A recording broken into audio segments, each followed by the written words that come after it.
இன்றைய உணவு இன்றைய உணவு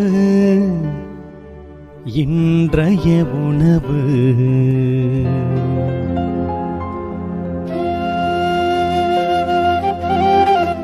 நற்செய்தி வழங்குபவர் தந்தை நிர்மல் ராஜ்.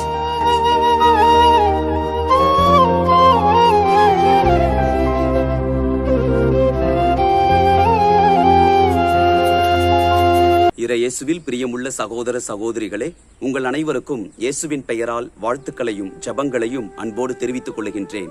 இன்றைய நற்செய்தி வாசகத்தில் பேய் பிடித்து பேச்சிழந்த ஒரு சிறுவனுக்கு ஆண்டவர் விடுதலையை கொடுக்கின்றார்.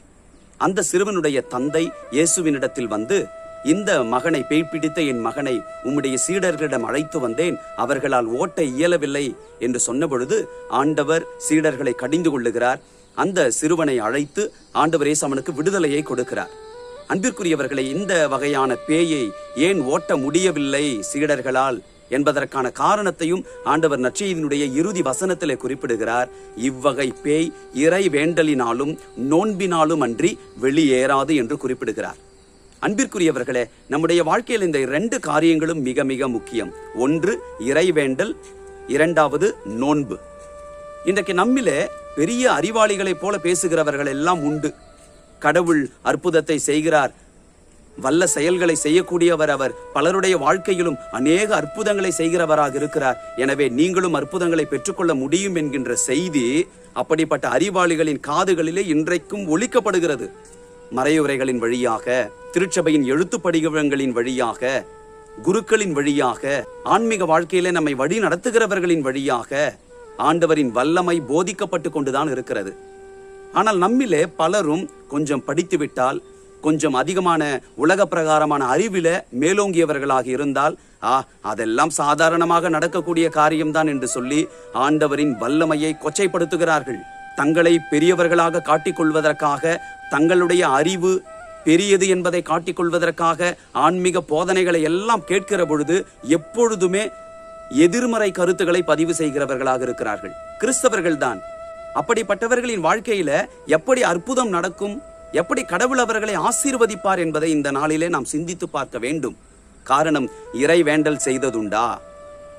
நோன்பிருந்து தங்களை வற்புறுத்தி கொண்டு ஆண்டவரோடு உள்ள உறவிலே ஆழப்பட தங்களை அர்ப்பணித்திருக்கிறார்களா என்பதை எல்லாம் பார்க்கிற பொழுது அதிலே அவர்கள் 0 மார்க் தான் வாங்குவார்கள். ஆனால் மற்றவர்களுக்கு முன்பாக அறிவை மட்டுமே பயன்படுத்துவார்கள்.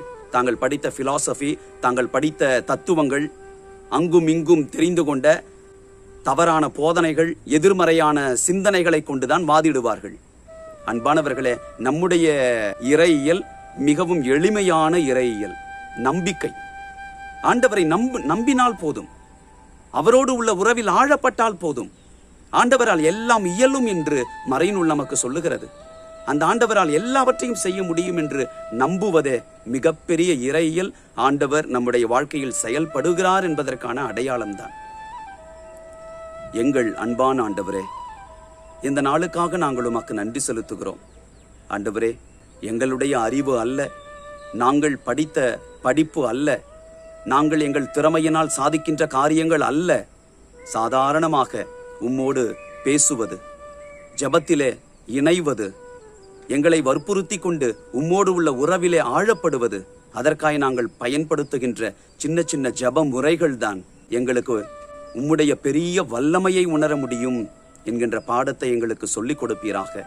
கடவுளால் இயலாதது ஒன்றும் இல்லை என்று அன்னை மரியாள் நம்பியதைப் போல நாங்களும் உம்மால் எல்லாவற்றையும் செய்ய முடியும் என்பதை உணர்ந்து உமக்கு முன்பாய் நாங்கள் எங்களை தாழ்த்தி கொண்டு வாழ செய்தருளும்.